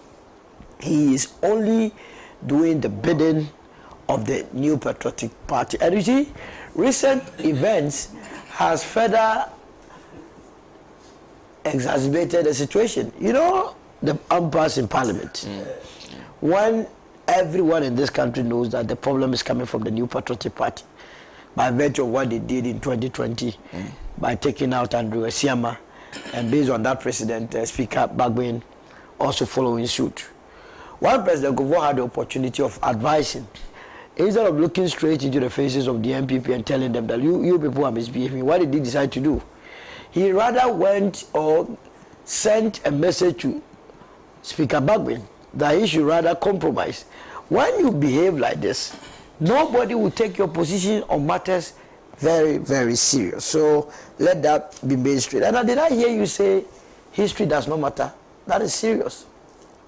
That whatever Mr. Chamante did in 1996, 94 does not matter. Are you for real? It's for real. Oh, that's good. Okay. That's good. It's So history matters at all times, and that the past helps us to predict what the future holds for us. I will leave him with that conscience. Maybe he does not have full grasp of the NPP's history, else he will not be making some of the statements he sought to forcibly make. But like I said, we are very much aware. We were in the NPP and we have left the NPP and may never return to the NPP if he cares to do. Now, please, he says... Can you allow him? When you were speaking, nobody made those comments, so please allow him, okay? Well. So, and he also goes ahead to say that Kufuor was speaking to MPP for soldiers and members. I mean, how can you say a president who had announced through his flyer that he was addressing the nation, only segment MPP members and deliver message to them? How do you come to that determination? Did you hear me add? Sorry, did you hear me add the floating? No, maybe did you please. hear me? You know whatever he said, I wrote it to you. So add that. You see now, you are now revising. You are now you see you are bound to I added floating voters. Correct him. No, please. You have the opportunity. If he says something that you said, I want to play back your words to you. Go ahead. Now, so clearly he was addressing the nation. It's an endorsement gone bad, and no amount of screaming would redirect our focus from we demanding that he defend his thesis, his judgment that Mr. Bawumia is competent than Mr. Alhaji. Let me tell you, if there has been any worse administration, I regret ever campaigning for Nana Bawumia. I'm telling you, if there has been any worse administration, it is this Nana Bawumia administration. And you know why? He is talking as though we don't have unemployment. The major issue in this election is about how to get our people a job. Go and check the last 8 years. Those that finished national service, about 90% of them are home. They are not getting food to feed. People have been taken care of by their parents. They are still dependent on their parents. And these parents were also dependent on the bonds that they had invested in. Wicked government, they go there and give them haircuts. Wicked government. And he's talking about the fact that this economy is robust. Have you seen any economy that is robust that goes to the IMF? For you to go to the IMF, it means you cannot, as it were, balance your payment. And so you need support. We are in such a quagmire, and instead of being remorseful and apologizing to the people of this country that we goofed, we erred, we couldn't do what we said we would do. So forgive us, you are here rather adding more salt into injury. And who told him this is not the first time President Kufuor is endorsing Nana Bawumia and Nana Kufuor? Go and check his endorsement of them in 2016. That will even make the point that you don't take his endorsement serious. In 2016, when he was endorsing Nana Kufuor and Bawumia, he said Bawumia was an economic gem who was coming in to regulate or deal with issues of inflation, interest rate, later of this here and there. Let me ask you, what was the inflation rate in 2016?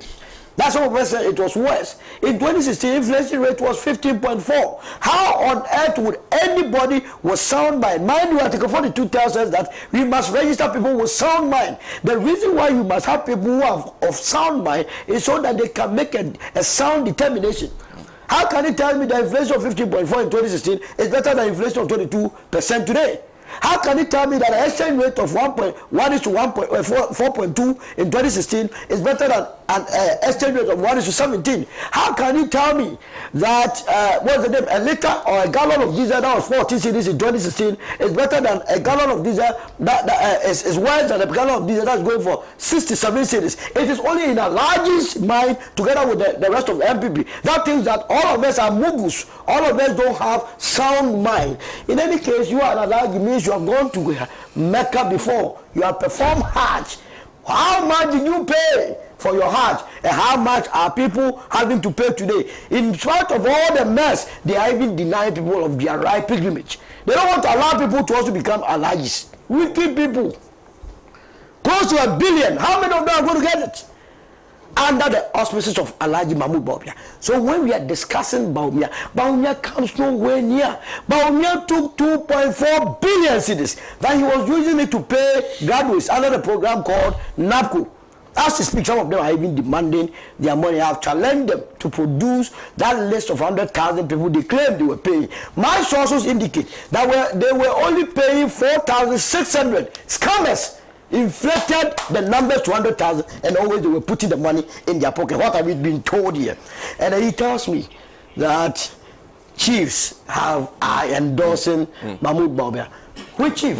In any case, if I were chief, I would endorse. You're going to completely off script. Remember, you have 2 minutes. 2 minutes for the. That's for the. You see, the Bank of Ghana. So I will end by saying that Dr. Mahmoud Bawumia, if you were in a civilized country, in a serious country, the Electoral Commission should have even disqualified him. He has no business being on the ballot to come and waste anybody's time. With the Bank of Ghana, it tells you how unserious we are. A bank that declares losses all of a sudden fines $250 million to construct 32 floors of building. That is first of all, the project is inflated. It's a bloated project. $250 million could have done something better than what they have done. But you know, because of chop and 10%, they needed to force it there and put it up. Ghanaians, you have to shine your eyes, and these are the effects of having a bad leader. You see, the leader is very bad, so all his appointees, mind you, the governor of Bank of Ghana was appointed by Nana Akufo-Addo. So Nana Akufo-Addo himself, his wife, together with Mahmoud Bawumia, they took that decision to appoint Governor Addison. Governor Addison, the sole role or responsibility of the Bank of Ghana is to stabilize our currency. Have they been able to do so? Yet they find $250 million to go and put up this building, and they want us to praise them. Why must we praise you? It's matter ado about nothing. They have gotten their enough, and these people will be investigated thoroughly by Alan Chemate to retrieve all this money. And that is why they are afraid. They don't know where they are stealing all the monies to, and he will take it back and prosecute all of them. Okay. And so they have to fight him. Thank you. Thank you. Alhaji. Yes, you please. Oh, not me, right? No, Alhaji. Okay, sure. Senna, you see, when we get the opportunity, we are not here to joke. Are you getting me? We are not here to joke, because we know people who are watching us are discerning. You are not here joking. Are you getting me? You are not here to joke. Please. You understand that? Please. Because all that you have said here is a clear indication that if you, the person you are now moving with, was part of MPP, are you getting me? And you campaign for MPP, and you say you are regretting campaigning for MPP, but you've not regretted following the man who benefited from MPP. Is it not a joke? What sort of logic is that? Please. No. Please. Is it not a joke? To allow him. You campaign, you follow that man to campaign for MPP. Are you getting me? At the end of the day, all that he benefited from the MPP, you were part of it. But you sit on this radio or this August station and say you are regretting it. It's a joke. The people of this country are aware. Now, His Excellency John Ajekun Kufuor, the whole world, it will not take, I don't know your name, the name is Solomon. You understand that? It will not take Solomon to take away the world respect for His Excellency John Ajekun Kufuor on this particular platform. It will not take you. He remains a statesman, and everywhere he goes with that respect. When he was advising or when he was telling the Speaker of Parliament, my brother, what has John Ajekun Kufuor said, which is different from what right-thinking members of the society are telling the Speaker of Parliament? What has he said? Because the judgment was totally off constitution. You are here, you are not a lawyer. Lawyers have spoken, and you want to ridicule that decision. So for your information, what His Excellency John Ajekun Kufuor, the advice he gave was a statesmanship advice, which will unite the state, the country, through the parliament. So if you sit here and you want to poo-poo that, the people of this country are aware that the decision taken by the Supreme Court, and for that matter, opposite to what the Barbarian administration has decided, that decision of the Speaker of Parliament is chaotic. But we don't want any chaos. That is why that gentleman who has been a president before is speaking as a president, giving advice to the Speaker of Parliament. It will not take Solomon to take away that wisdom away from the people of this country. Put that one aside. Like we said, we should apologize for these people, for that we couldn't do what we said we would do. Mr. Solomon, you see, when you speak this way, Ghanaians out there are laughing at you. Because I know very well that some of us, for me to say that I'm able to proceed from SS and become a chartered accountant today, is because my SS, I know what I went through before I was able to complete SS. There are thousands and millions of people who could have dropped out of school. We told the student that, or we told parents that we bring free SHS. Lo and behold, we did it. So will you say here that we should apologize for what we have done for the betterment of this country, for the betterment of the poor? We should apologize? We should apologize for the fact that, hey, you could not pay teacher training allowances. You could not pay necessary allowances. We have been able to pay. We should apologize for that. We should apologize for the fact that for the 7 good years, or for that matter for 5 good years, we slept in Dunso, or for that matter light out. We have been able to keep light on for this number of years. We should apologize for that. Are you telling me that today the rate of employment as championed by His Excellency Nana Addo Dankwa Akufo-Addo comparatively is better than what we inherited? We should apologize for that. Are you telling me that His Excellency John Dramani Mahama, who Ghanaians have said that never again will he become the president, we should apologize and bring him back? No. What we are saying is very simple. As far as governance is concerned, the people of this country have known that His Excellency Nana Addo Dankwa Akufo-Addo's government has done enough. That is why, logically, we have never seen any Ghanaian, any NPP person who tells you that inflation of 15% is worse than inflation of 21%. No reasonable NPP has said so. But all reasonable members of this society are aware that as far as inflation is concerned, it's not peculiar to Ghana. Unless, of course, you want to be wicked to yourself and you want to be untruthful to the people of this country. Unless, of course, please. Please. Do you know it? No, please. Tell me if you know it. Please. So you don't know the economy of Cote d'Ivoire. You see, I'll tell you something. Once you see people like Solomon and Co. comparing Ghana's economy to that of Francophone economy, or relax. Master, what to be educated? Relax. Relax. Let him. Yes. Relax. Let him. If you don't know the Francophone economy as against Anglophone economy, you sit here and look into my face in a surprise form. Because the system of economic system we are running in these two countries are totally different. So Bawumia didn't know that. No, please.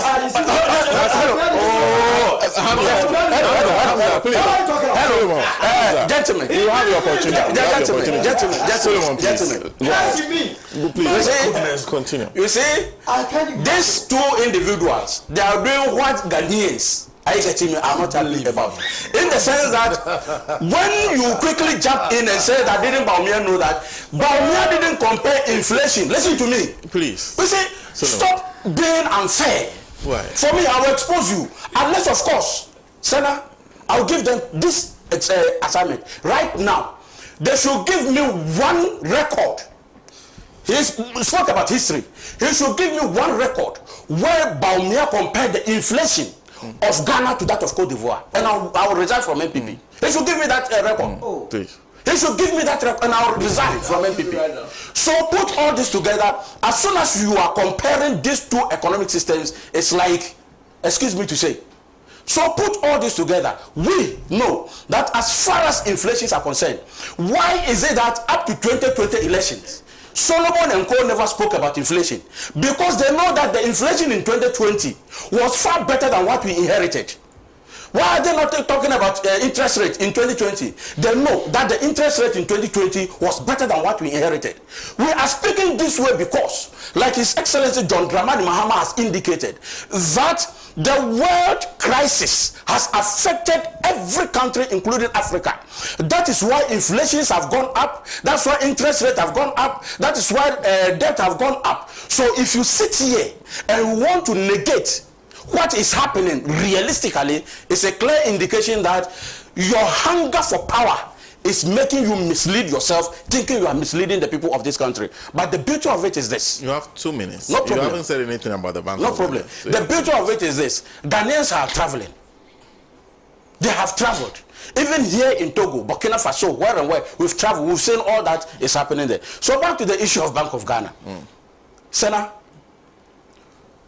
if you run a business,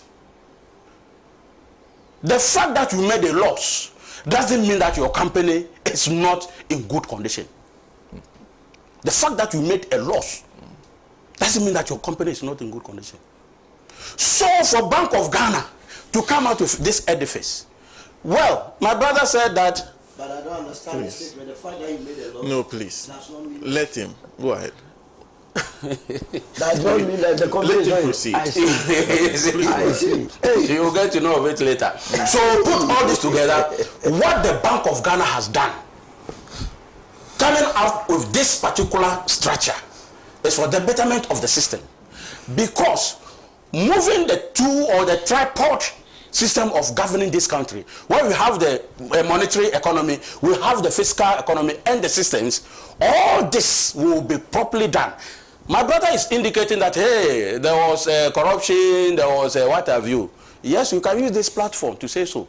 If you know that Kofi Kwame has benefited or squandered any money, you have the right to take that person to the court.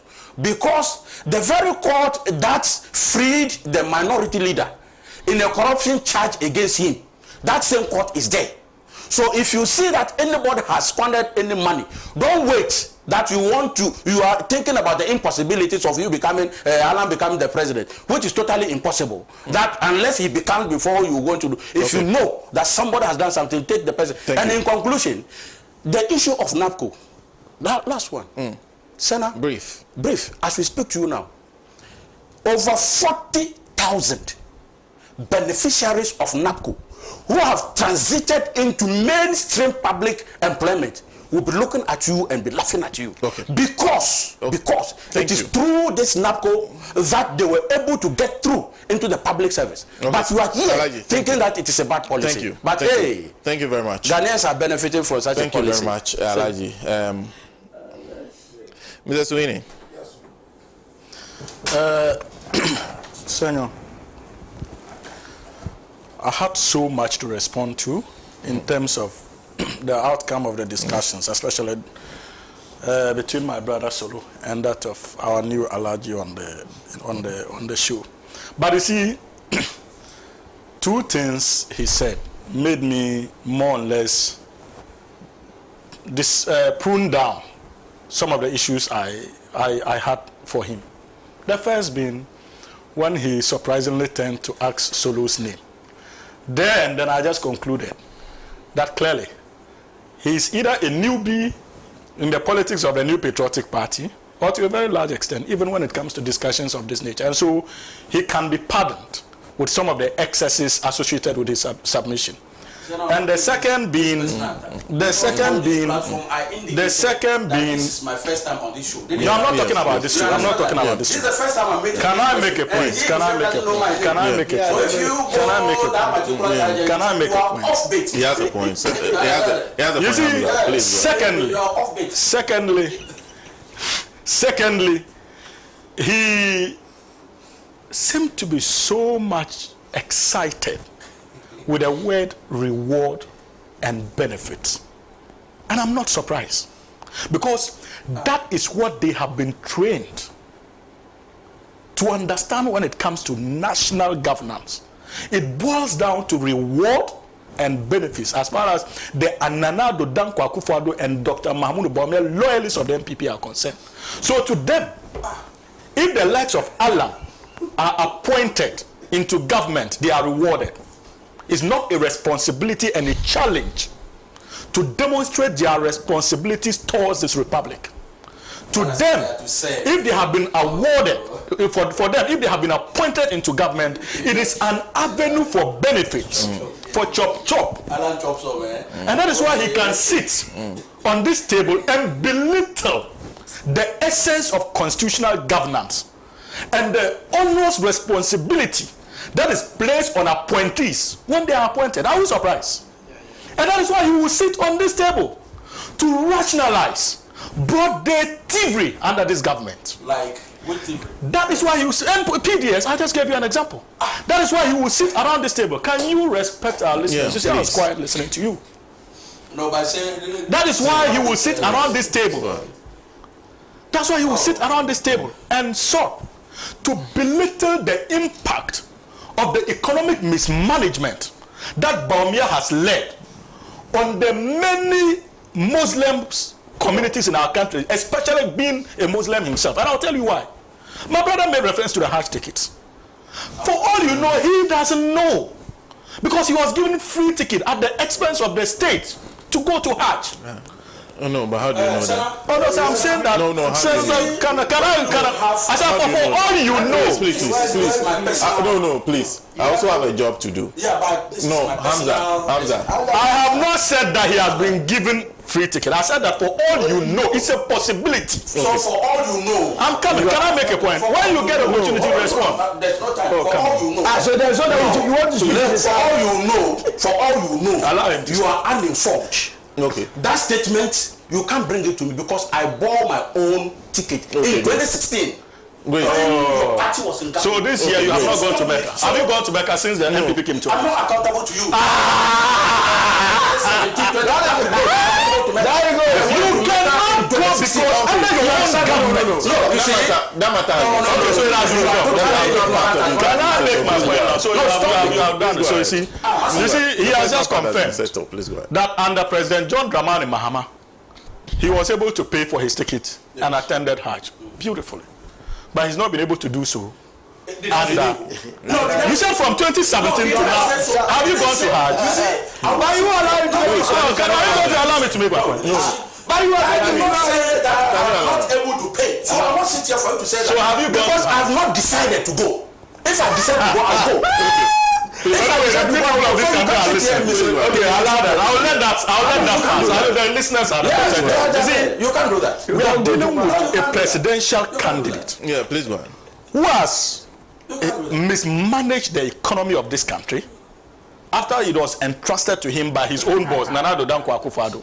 And today, his brothers and sisters in the Zongo communities, in our Muslim communities, even me, there are some of my aunties, when I walk into, I go back home and I look into their faces, I feel so downhearted. Because the only thing they need, the only thing they need. Alhaji, I insist. Hamza, come on, respect Hamza, the viewers. Please. Alhaji, I insisted on them keeping quiet when we were talking. Please. The only thing they need from people like us is an opportunity to go to Hajj. But when we also look at our economic situations today, and you look at the tickets, the cost of Hajj ticket, especially under a vice presidential candidate who is a Muslim and chairman of the economic management team, you simply cannot help it but to let them understand that this is where we are, largely because of the recklessness, incompetence of Dr. Mahmoud Bawumia. Go back to the communities, the Zongo communities, and see the extent of poverty because of his economic mismanagement. Today, the NDC had a robust plan that could reach many parts of this country, and that was why we introduced what we call the savings and loan schemes, because we understood that most of the banks were largely going to be concentrated in the capital towns of this country, either in Tamale, in Ashanti, or Greater Accra. So there was a need for you to have loan schemes that could be easily accessible to the communities. When they came under the guise of banking sector cleanup under Dr. Mahmoud Bawumia, what didn't they do? Senor, they closed down over 300 of such institutions. But Dr. Mahmoud Bawumia didn't know that as a Northerner, can you respect the viewers? Dr. Mahmoud Bawumia didn't know that as a Northerner, the NDC government led that initiative largely because in our northern communities, when they walk into the established banks, they will not be able to provide the needed security to secure loans for their petty business or trading. He joined this government, recommended the closure of most of these loans and saving schemes. And that is why the poverty levels in the northern region in particular has skyrocketed. Because of that economic mismanagement. When people get to the top, what they do is to pursue policies that will impact their communities. Today, if you go to the northern regions, many of our mothers, even resources to sell tomatoes or yam is a problem because there are no loans and saving schemes today, like it used to be under the NDC government. The government spent over 20 billion to clean that sector, when that sector needed only 5 billion Ghana cedis to survive. And that was the brainchild of Dr. Mahmoud Bawumia. So if there's anything Dr. Mahmoud Bawumia has brought to his compatriots in the Zongo communities and in the northern regions is poverty. He has taken us back 20 years back, and he must accept that. And that is why I asked him that question. Can you respond, please? That is why I accept that. That is why I asked him that question. He said, come on. Let him. That is why I asked him that question. Whether he's been able to go to Hajj. Because there are so many of our people who cannot simply afford close to $1 billion, and in some cases more, to go to Hajj. And you say that we should, what's the name? Choose Dr. Mahmoud Bawumia. You made mention of unemployment. You see, that is the thinking of the MPP, and it's so sad. Anytime you catch them red-handed, they move the ball game. Okay. I made reference to unemployment figures, and he quickly jumped from annual figures to cumulative and started making noise in the words of my brother. About and it was kind of exciting though. Can you let me make a point? Yeah. So you see, again, even if you take them on the cumulative agenda, their best record so far is 3.16. Under Mahama, even before the crisis, what's the name? The commodity crisis slump between 2015 and 2016, Mahama's worst was 2.1% in terms of cumulative figures. Today, annual figures as we speak, and when we are talking about unemployment, we just don't deal with cumulative. At the end of the day, what you use to do your annual figures comes from the cumulative, and you deal with based on the annual figures. Hamza, I have to close. No, you cannot be unfair to me. I'm not up to 10 minutes. No, you have to 10 minutes. So give me 2 minutes. But you did not get to comment on the Bank of Ghana. No. Your time is up. Also, give me 2 minutes. No, but that's so unfair. I can't give you 2. That is so unfair. I can't give you additional time. You didn't give me up to 10 minutes. I looked at the time. It was not 10 minutes. Senor, it was not 10 minutes. Then 1 minute to wrap up. Yeah, so you see, first of all, let him wrap up. And he just made a statement that Dr. Mahmoud Bawumia did not, for want of time, you can make that research and let him know. The restoring of the value lecture, it was clearly captured, and one of their communicators made that mistake. That's what I was doing, and he called. Come on, can you let me talk? This is not what happens on stadiums or Alhaji. Maybe this is your first time. You indicated that this is your first time, so you don't know the rules. So I can pardon you. But you see, this is the kind of characters Dr. Mahmoud Bawumia and the MPP are paraded to speak for them. They have low understanding of our national situation. They lack the requisite expertise when it even comes to speaking about policies of their own government. Because you cannot sit on this radio, on this station, and seek to speak about your economic policies when you don't even understand those economic policies. Because Dr. Mahmoud Bawumia has indicated on several platforms that when it comes to comparison, and Professor Banu or whatever they call him, made that funny mistake again on Metro TV. When he sought to claim that Dr. Mahmoud Bawumia did not compare Ghana to Francophone countries. Well, everybody saw how he was embarrassed on that platform. Thank you. But to conclude, Hamza, you have concluded. Let me conclude. Hamza Sweeney is a member of the NDC's communication team. Senor, that is not fair. Today you have been so unfair. He's a member of the Movement for Change and Alliance for Revolutionary Change. Alhaji Jamfaru Said. Alhaji Jamfaru Said. Alhaji Jamfaru Said Karim. Okay. Thank you. Who He's a member of the NPP communication team. I am Sena Nombo, and of course from the crew here at Pan-African Television. We say a big thank you to you, to the from Radio Gold and the many affiliate stations across the country. We are back same time next week with another edition of the show. We are bringing you a live coverage of an event that is happening right now. Thank you for making time. He's the Redeemer.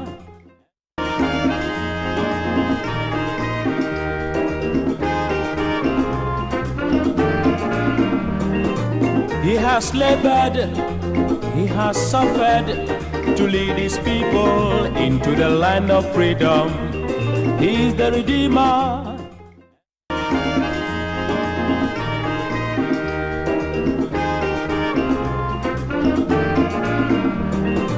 He has labored, he has suffered to lead his people into the land of freedom.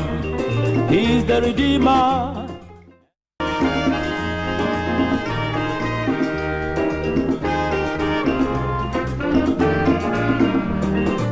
He has labored, he has suffered to lead his people into the land of freedom. He is the Redeemer.